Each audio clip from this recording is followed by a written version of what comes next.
especialmente ao Ministério de Programas Especiais da Igreja, pela homenagem, pelo reconhecimento, pelo carinho sempre manifestado pela Igreja nessas ocasiões. Em nome dos pastores da Igreja, o pastor Jair não está pregando na igreja, o pastor Marcos também, mas pediram para que justificasse a ausência deles aqui entre nós nesta manhã. O ministério pastoral é algo abençoador, né? Aquele que foi chamado para o ministério encontra no ministério de fato a sua realização, encontra no ministério cada dia ao acordar e no final do dia, quando vai dormir, a realização. Às vezes difícil, momentos difíceis, momentos de tristeza, às vezes, momentos de profunda alegria, de grande alegria, né? De ver o trabalho de Deus avançando, almas se rendendo a Jesus e as pessoas crescendo espiritualmente, né? Então, o ministério pastoral é bastante complexo no seu alcance, no trabalho que desenvolve, na influência que pode exercer. E eu louvo a Deus pelo privilégio de poder fazer parte dele, né? Eu faço minhas palavras de Paulo, apóstolo, escrevendo a Timóteo, né? Dou graça àquele que me tem fortalecido, aquele que me tem sustentado, a Jesus Cristo, Senhor nosso, e dele por fiel. Conto-me do seu ministério. O ministério pertence ao Senhor. Ele que nos coloca e nos sustenta nele também, enquanto o servimos. E nós queremos continuar ainda no culto desta noite, desta manhã, agora reconhecendo os nossos visitantes, temos visitantes aqui, vários visitantes, né? E antes de passarmos por um momento da palavra, queremos ouvir a palavra de Deus, reconhecer os nossos visitantes aqui entre nós. Mas a todos os visitantes que se coloquem em pé.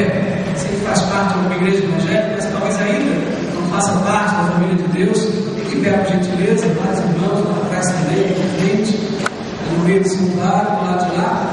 Os irmãos da igreja que cumprimentem, dê um abraço fraterno da igreja, cumprimento de nossa igreja, a esses irmãos, a esses amigos, sejam muito bem-vindos.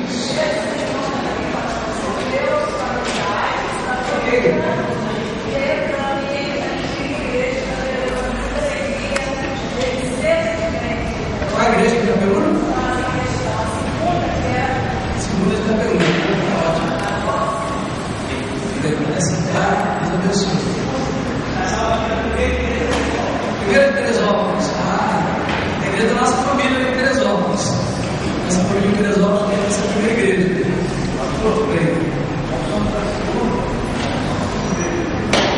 Muito bem, nós somos da segunda igreja, nós somos crentes de segunda. Tem mais gente da segunda igreja, né? A Fernanda, sua família também de lá. Ela é da primeira? Ok. Nós vamos então nos voltar agora para a palavra de Deus. No Salmo 23 ele também diz: guia-me mansamente águas tranquilas, né? As águas tranquilas são as águas da palavra de Deus, né? Elas tranquilizam o nosso coração, elas trazem paz ao nosso coração. Na sua palavra Deus nos guia, Deus nos orienta, Deus nos dá direção. E durante esses dias, já desde o domingo passado e durante o mês de junho, nós queremos meditar com os irmãos dentro do tema orações que avivam e abençoam a sua vida. Nós vamos tentar ser objetivos nessa manhã, com tanta coisa especial acontecendo, né? Vamos tentar ser bastante objetivos, mas durante esse tempo, nós estamos, na verdade, pavimentando uma estrada, preparando uma estrada, onde nós vamos caminhar e, no crescente, nós então estamos trabalhando o tema do avivamento na igreja de Jesus. Nesse tempo, precisamos, o apóstolo está dizendo no passado: aviva, Senhor, a tua obra entre os anos, aviva, Senhor, a tua igreja também, nesse tempo. Mas nesse pavimentar da estrada para abordar esse tema do avivamento da igreja, né? E avivar significa trabalhar em cima daquilo que já existe, não é nada novo, mas renovar no sentido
Sonda-me, quebranta-me, transforma-me, enche-me e usa-me.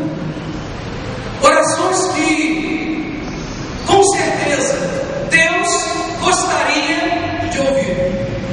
Orações que, com certeza, Deus gostaria de ouvir na minha vida e na sua vida também. Orações que Deus gostaria de ouvir não apenas em um determinado momento da nossa vida, mas orações que Deus gostaria de ouvir muitas vezes em nossa vida. Orações, cada uma delas trazendo uma mensagem extraordinária, um propósito extraordinário, magnífico do crente em relação ao seu Deus. E nós vamos então, ao longo desse mês de novembro, aos domingos pela manhã, à noite, nas quintas-feiras também, estar abordando esse tema das orações que Deus gostaria de ouvir, que Deus quer ouvir dos seus filhos. Orações que avivam, que abençoam a sua vida. E quando cada crente é capaz de fazer cada uma dessas orações, sinceramente, e permitir que Deus faça realmente essa obra que Ele mesmo, o próprio crente, pede a Deus que faça, o avivamento começa a florescer, a acontecer na vida da igreja. É importante entender isso. Com vaso nas mãos de Deus, nós temos sido então encorajados ao longo dessa caminhada a permitir o agir de Deus na nossa vida, a permitir o agir de Deus no nosso ministério, no nosso trabalho, no nosso serviço na igreja. Eu creio, meus irmãos, que um avivamento genuíno, ele acontece na igreja não de uma forma repentina, não de uma hora para outra, mas é um processo. Acontece na vida do crente na medida também que o crente busca essa santificação, esse crescente, na medida que o crente busca também fazer essas orações com sinceridade, com inteireza de coração. Senhor, sonda-me. Senhor, quebranta-me. Senhor, transforma-me. Senhor, enche-me. Senhor, usa-me. São orações, meus irmãos, que transformam a nossa vida, mudam a nossa vida. E não temos dúvida que o avivamento é obra do Espírito Santo. E ele acontece então por esse processo, um agir diário, um agir constante do Senhor em nossas vidas. E tudo começa com a primeira oração, né? Primeira oração. Nós começamos a ver no domingo passado. Começamos a falar no domingo passado à noite, né? Primeira oração. Sonda-me. Sonda-me. Essa investigação interior, essa busca interior que nós convidamos o Senhor para fazer em nossa vida. Essa primeira oração é motivo então da nossa reflexão, motivo do nosso estudo, da nossa procura, da nossa busca na palavra durante esses dias.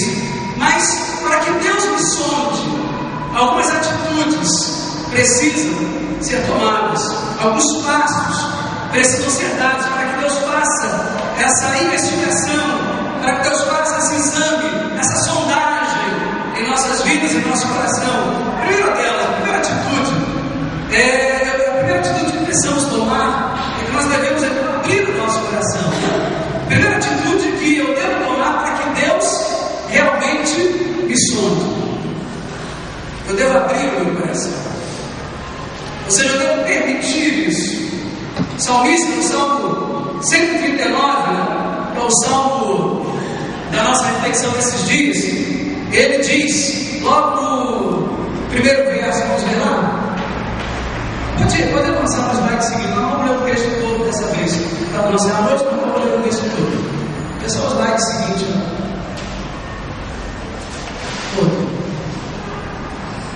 próximo, aí, isso. Salmo 139, verso 1.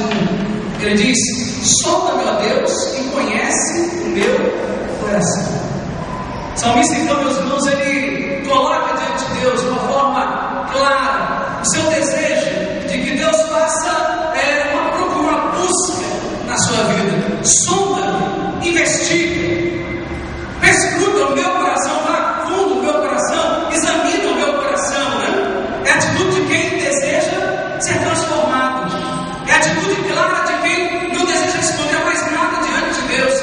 Senhor, examina o meu coração, sonda o meu coração,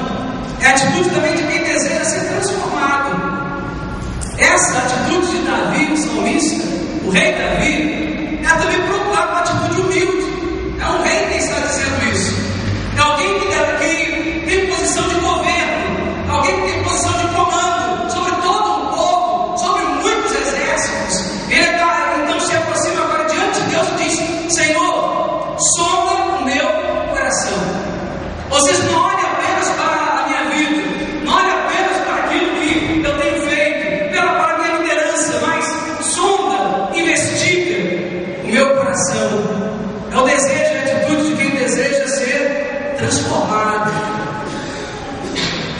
É a iniciativa de quem quer experimentar o toque do Senhor, toque transformador, aquele toque de Deus que muda a nossa mente, o nosso coração. Eu quero dizer que Deus se agrada dessa oração sincera. Deus se agrada de ouvir isso dos seus filhos. Deus se agrada de ouvir de cada um de nós essa iniciativa, esse desejo de que Ele faça essa investigação no nosso coração. Veja que o salmista diz: investiga o meu coração. Por quê? Coração enganoso, coração humano enganoso. Uma versão desse texto, uma forma mais moderna, uma linguagem mais moderna, diz o seguinte: Senhor, eu abro a porta do meu coração, entra lá e examina as profundezas da minha alma, analisa como é que eu sou, compara com o teu padrão, compara com o teu padrão de qualidade, veja as minhas intenções, os desejos, as inquietações mais escondidas. Eu quero que tu me limpes de todo mal, purifica o meu coração no teu sangue. Essa é uma versão diferente, né? Mais atualizada, mais contemporânea desse texto, mas que mostra exatamente qual é, quem está presente aí nessa primeira oração que encontramos, na oração de Davi. Sonda-me, conhece o meu coração, desvenda o meu coração, aquilo que está guardado no coração. Será que o seu coração tem algumas coisas guardadas? Todos nós temos. É isso, todos nós temos. Às vezes coisas guardadas que nem aquele que nos acompanha por mais tempo, nem aquele colega de trabalho que está todos os dias conosco, sabe aquilo que está lá no nosso coração.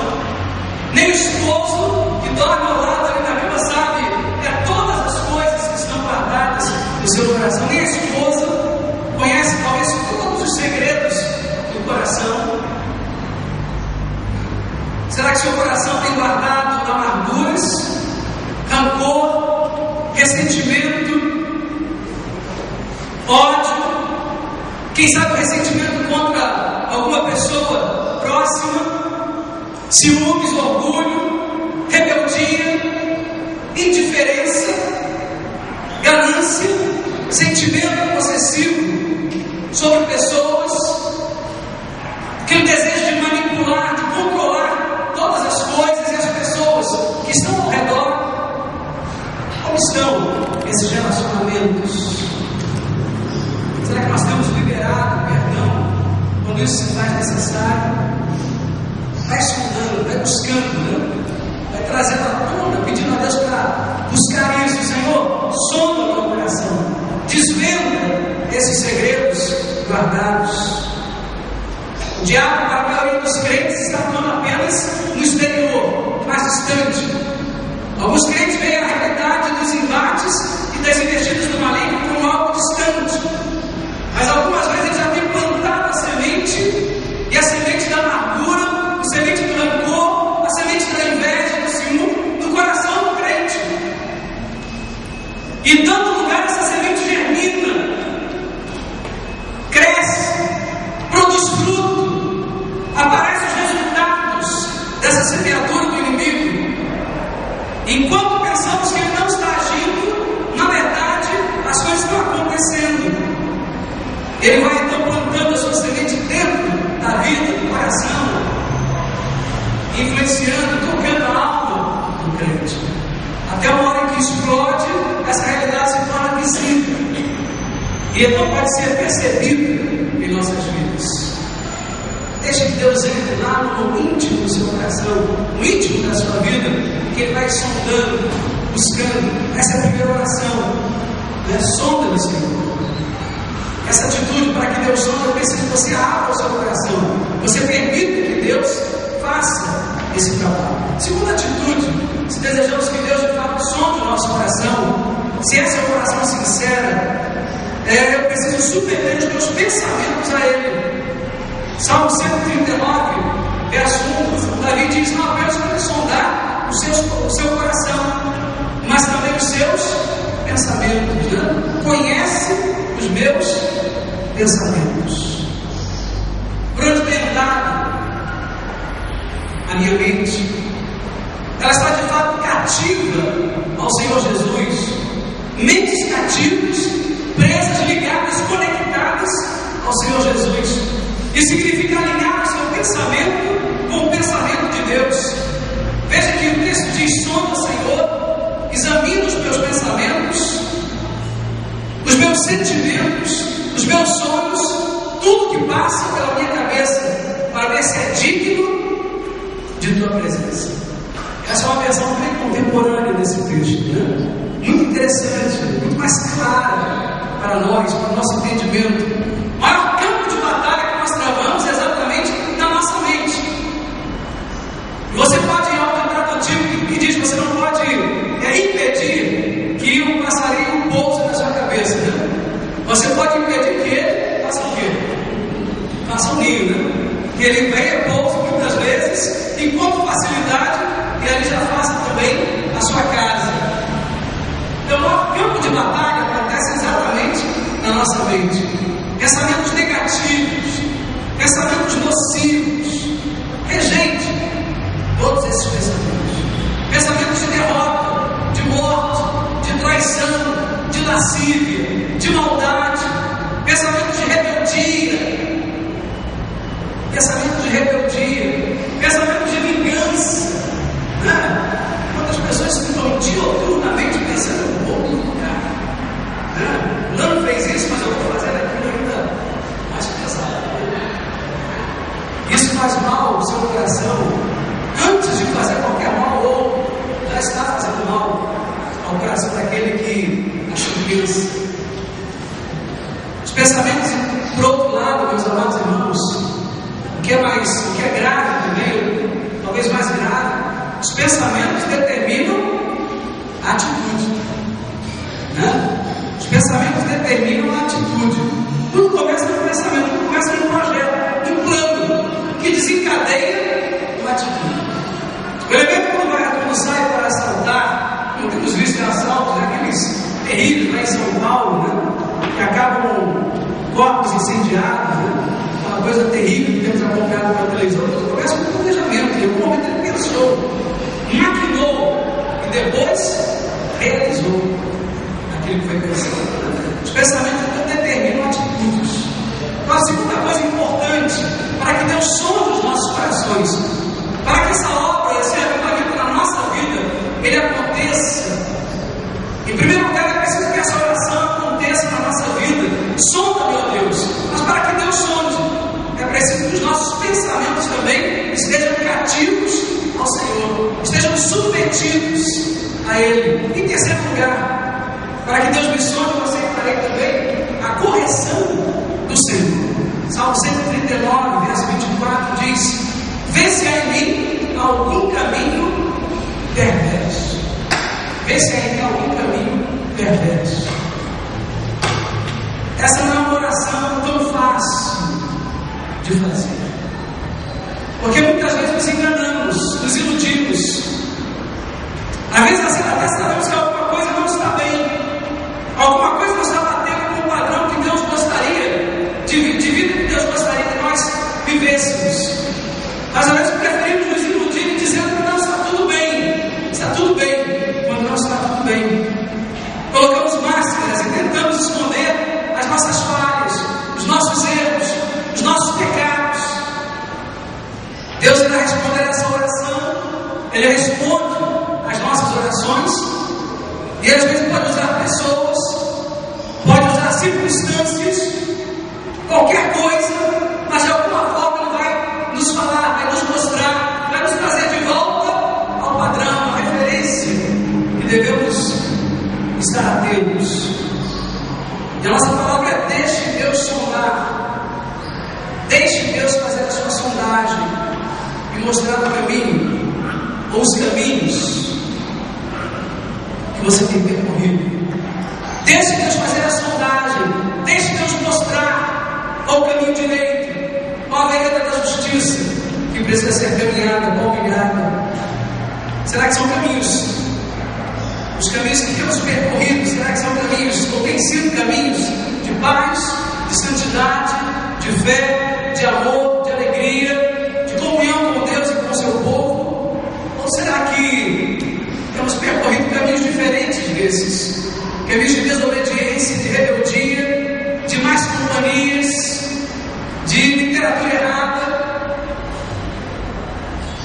de filmes errados também. Para que Deus nos sonde, é preciso que nós aceitemos a correção de Deus. E quando nós fazemos essa sondagem, ou melhor dizendo, essa oração, pedindo a Deus que faça essa obra na nossa vida, Deus fará. Ele responderá a nossa oração. Quando nós pedimos, quando nós abrimos a porta, Senhor, sonda o meu coração, sonda o meu pensamento, Ele virá, fará a sondagem e vai mostrar o caminho certo, como Ele fez com Davi. E é preciso que estejamos abertos então a aceitar a correção do Senhor. Para que Deus me sonde, em quarto lugar, eu me renderei à vontade de Deus. Veja o que Davi diz, o rei Davi fala com Deus: guia-me pelo caminho eterno. Ele orou, ele colocou diante de Deus, abriu o coração, abriu os seus pensamentos, abriu o baú, colocou as cartas na mesa. Deus conferiu, sondou, mostrou, apresentou a correção. Ele agora diz então que ele se rende à vontade de Deus quando ele fala: guia pelo caminho eterno, me toma pela mão e me ajuda agora a andar pelo caminho certo. A sondagem de Deus é reveladora, é como um espelho que nos mostra como nós somos. Ninguém está vendo, mas Deus conhece todas as coisas, Ele vê todas as coisas. A sondagem de Deus também me ajuda a identificar o caminho mau e a decidir o caminho novo que nós precisamos seguir, o caminho de luz que precisamos seguir. A sondagem de Deus me leva também, por outro lado, a tomar uma decisão. Quando Ele sonda, quando Ele responde às nossas orações, há necessidade de se tomar então uma decisão. Uma decisão. A necessidade de rompimento. Decisão significa rompimento. Romper algo que precisa ser deixado e partir para um momento novo. E ninguém pode ficar indiferente a isso. Veja o que diz Filipenses, capítulo 4, versículo 8. Olha o texto. Finalmente, irmãos, tudo que for verdadeiro, tudo que for nobre, tudo que for correto, tudo que for puro, tudo que for amável, tudo que for de boa fama, se houver algo de excelente ou digno de louvor, pensem nessas coisas. Pensem nessas coisas. Então ninguém pode ficar indiferente. Quando nós pedimos a Deus, Ele revela a nós, Ele mostra a nós, e com clareza Ele nos aponta também o caminho que devemos seguir. Essa é a semana da sondagem, desde o domingo passado. Estamos falando sobre a sondagem de Deus, hoje à noite também. Esse é o tempo para nós orarmos, dizendo: sonda-me, ó Deus. Ore, jejue, se necessário for. Escreva aquilo que Deus tem trazido à sua mente, tem trazido ao seu coração. Mas, sobretudo, aceite o desafio desta semana, que é orar a Deus dizendo: Senhor, sonda a minha vida. Aceite esse desafio. E nesse mês nós estaremos observando atentamente as orações que podem avivar, que podem também abençoar as nossas vidas. Ore ao Senhor: sonda-me, Deus. Deus sonda não porque Ele precisa, mas somos nós que precisamos. Nós que precisamos dessa sondagem. Nós que queremos andar mais perto dEle. Nós que queremos, muitas vezes, experimentar essa transformação, essa mudança. Queremos acertar o nosso foco na vida. Nós precisamos dessa sondagem. A sondagem é importante para nós quebrarmos alguns vínculos que precisam ser quebrados. Então, eu quero ser sondado. Eu desejo ser sondado. E é preciso nós nos posicionarmos também diante do mundo espiritual. De que maneira? Reagindo ao chamado de Deus e começando de uma forma objetiva esse avivamento na nossa própria vida, orando ao Senhor. Há um mito grego muito interessante de um monstro com a cabeça de touro e o corpo de um homem. A cabeça de dor é o corpo de um homem, né? E a história diz que ele sai vagando por um labirinto chamado Astéria, que significa estrela. E esse monstro carrega o nome de uma estrela de luz. E enquanto ele está lá dentro do labirinto, ele é monstro. Quando ele vem para fora, ele é luz. Ele é transformado. Ele deixa de ser um monstro, se transforma em luz. O oleiro, Deus, nosso oleiro, aquele que trabalha em nossas vidas, ele está soldando esse vaso que somos nós. Pode ser quebrado ainda como massa, informação, né? E pode ser refeito, pode ser trabalhado, como a música que nós sempre cantamos também. Deus quer fazer isso, quer fazer de nós mais novo, trabalhado. E Ele quer fazer de nós também uma nova pessoa, uma pessoa melhor. E tudo começa com essa primeira oração: sonda-me, Senhor. Nós possamos fazer hoje, né? Saímos daqui nesta manhã, conscientes disso, que para que Deus me sonde, eu preciso abrir o meu coração, eu preciso submeter os meus pensamentos a Ele, preciso aceitar a correção do Senhor e preciso me render e submeter também a sua vontade, ao desejo dele para a minha vida. Amém? Eu quero convidá-lo agora, nesse momento, no final do culto, nesta manhã. Deus tem falado no nosso coração a sua palavra. Eu quero convidá-lo para cantar uma música que nos fala também sobre essa realidade